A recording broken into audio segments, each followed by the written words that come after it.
Noticias, La Voz del Perú. Si usted recién se une a nuestra transmisión, le habíamos prometido que en este segmento íbamos a hablar de cómo diferenciar una gripe, un resfrío, una alergia o COVID. Síntomas muy parecidos, dolorcito por aquí, dolorcito por allá. Es importante que tengamos por lo menos unas guías clínicas de cómo decir, caramba, esto puede ser tal cosa, esto puede ser tal cosa y sobre todo, ¿qué debemos hacer? Para eso vamos a hablar con el doctor Óscar Gayoso. Él es médico neumólogo del Hospital Cayetano Heredia, a quien le damos la bienvenida. Doctor Gayoso, qué gusto de saludarlo. Buenos días. Doctor Walter, ¿cómo está? Y en una extensión de su saludo a todos mis compañeros que también son exalumnos de la Universidad Nacional Mayor de San Marcos, incluyendo mi esposa, que también es egresada de esa centenaria universidad. Yo ingresé a San Marcos, pero me fui a la competencia, a Cayetano. Eso en la profesión pasó. de mi esposa, en la profesión de mi esposa me consideran uno más. Así que también me considero San Martino. Adoptado entonces, adoptado, doctor Gayoso. Qué gusto saludarlo. Mabel Huertas y Mauricio Fernandini están también en la mesa, doctor Gayoso. ¿Cómo está? Doctor, a ver, empecemos. ¿Es posible clínicamente distinguir entre una gripe, una alergia, un resfrío y COVID-19? Y si es que eso es posible, denos unas guías para nuestros oyentes. Claro, a ver, entre la influenza y el COVID, comencemos por las dos enfermedades viales, ¿no?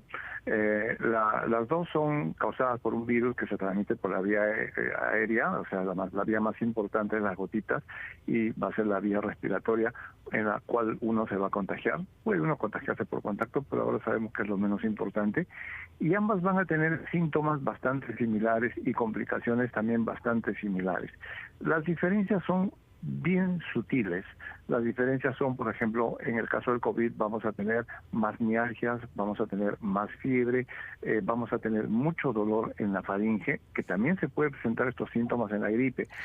Y la mialgia, para nuestros oyentes, la mialgia es el dolor muscular, dolor de cuerpo. Dolor en todo el cuerpo, como si uno hubiera corrido una maratón y después lo hubieran golpeado, ¿no? Entonces son unos dolores muy intensos, dolores en la columna, en la musculatura paravertebral, en la espalda. A veces son los síntomas con los que debuta el paciente. Dolor en la faringe, y creo que lo que puede ayudarnos a diferenciar mucho es lo que nosotros llamamos la disgeusia, es la alteración en la percepción del sabor, y lo que nosotros conocemos como anosmia, que es la pérdida de la percepción de los olores. Se puede ver en la influenza, se puede ver en la gripe común, pero es menos frecuente. Esos son los síntomas que yo diría que nos podrían orientar. Pero, doctor, estamos en epidemia. Entonces, cualquier paciente febril con síntomas respiratorios, así le parezca a Mauricio o a Mabel de que es un cuadro que parece ser un resfrío común, simple y silvestre, por favor no lo consideren así. Recuerden que la similitud de síntomas es exactamente igual. Va a haber gente asintomática, totalmente asintomática, por la influenza y por el COVID, poco sintomática, muy sintomática y muy grave. Ahora, la gravedad va a ser mucho más marcada en el paciente con COVID porque son gente que no hemos tenido contacto con el virus. Entonces, el virus nos hace puré, ¿no? Distinto es en la influenza. Algún contacto hemos tenido en algún momento de nuestra vida con algún virus de la influenza y algún anticuerpo tenemos contra la influenza, ¿no?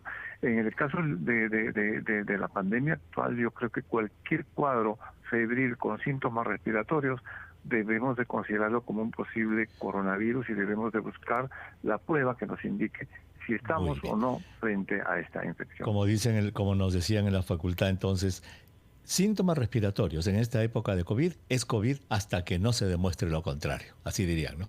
Los maestros. Muy bien. Y con respecto, doctor, o sea que hay que buscar ayuda, hay que considerar que es un COVID, no confiarse en que, mira, que no te duele mucho, no. Ahora, con respecto al resfrío y a las alergias, ¿qué nos puede decir? A las alergias, claro, ahí generalmente la persona que es alérgica no lo es de ahora, sino tiene un historial previo. Entonces es una persona que el año anterior, desde hace muchos años, cuando se expone al polvo, los animales, o cuando entra a un lugar donde hay ropa guardada y comienza a sacar la ropa para utilizarle en este nuevo episodio de invierno, comienza a tener síntomas. Entonces este paciente lo que va a tener es estornudos muy frecuentes, rinorrea, moco por la nariz, acuoso, líquido, bien transparente. Y los ojos se le pueden poner rojos y van a venir en salvas y generalmente va a haber un agente que lo va a causar, ¿no? O sea, puede ser el polvo, puede ser el pelo de algún animal, pero va a haber algo que le lo va desencadena. a... Exacto. En los Estados Unidos, por ejemplo, el primer año que se le adherió, claro. el polen no dio problemas, el segundo o tercer año ya le comenzó a dar problemas. ¿Y el resfrío? ¿El resfrío? El resfrío no hay alergia que produzca fiebre, por ejemplo. Claro. No, o sea, pero sí dolor de cabeza de repente. Puede dar dolor de cabeza, pero no te va a dar mialgias, no te va a dar dolor en el cuerpo, no te va a dar malestar general, no te va a bajar el apetito. No, o sea, vas a tener un buen estado general, pero con muchas molestias nasales, con muchas molestias oculares que te van a dar dificultad, ¿cierto? Pero que no te van a limitar en tu día a día, en tu quehacer diario, ¿no? Mauricio, sí. Sí, yo con respecto a las alergias, quería saber, ahora que todos tenemos una salud tan frágil mental, ¿no? Producto de la depresión, de la ansiedad, del ser querido que estamos perdiendo o que ya perdimos, ¿puede existir una alergia emotiva? ¿Alguien puede tener un acceso de asma originado por algo que alteró... impactó su día de manera inesperada y hace asma, ¿no? Entonces, pero teniendo en cuenta que el origen es emotivo, su sistema nervioso somatiza algo y le da un ataque de asma. Eso es posible y de ser posible, ¿qué le pueden aconsejar a esos pacientes que frecuentemente escuchamos que por lo que están viviendo tienen alergias de ese tipo? Muy bonita pregunta. Yo creo que como seres humanos que somos, tenemos una parte física y tenemos una parte espiritual, que es un continuo en realidad. Y lo que usted ha mencionado es correcto. Uno de los factores que puede hacer de que un paciente con asma se descompense son los factores emotivos.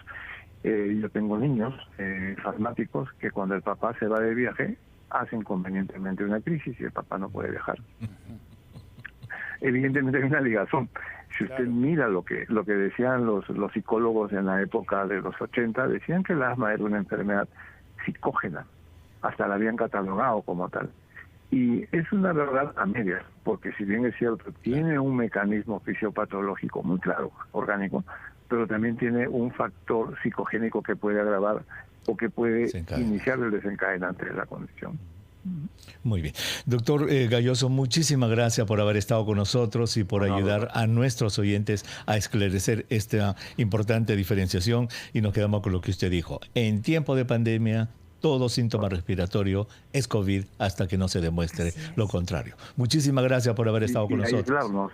Y aislarnos en consecuencia. Sobre todo. Muy importantes. Ya asumir que uno está contagiado, mascarilla y el aislamiento hasta no demostrar lo contrario. Gracias al doctor Óscar Gayoso, médico neumólogo del Hospital Cayetano Heredia, Mabel Mauricio, que nos ayudó a esclarecer este importante punto. Muy bien. Muy bien, tomamos una pausa entonces. Así es, doctor. Regresamos con más información aquí en Encendidos. Muy bien.